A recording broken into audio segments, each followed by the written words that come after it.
दुर्गेश्वर रायगडचा समृद्ध घेरामधील 16वा ठिकाण टेहळणीची चौकी कोकण दिवा.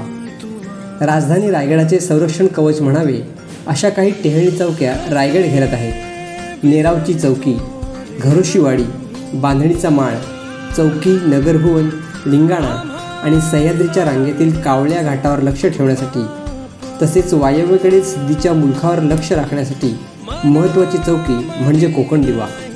पुणे जिल्ह्यातील घोळ गारजाईवाडी मार्गे कोकणात उतरण्यासाठी सोपी पायवाट सांदोशी गावात उतरते. याच मार्गावर कोकण दिवा खडा पहारा देत उभा आहे.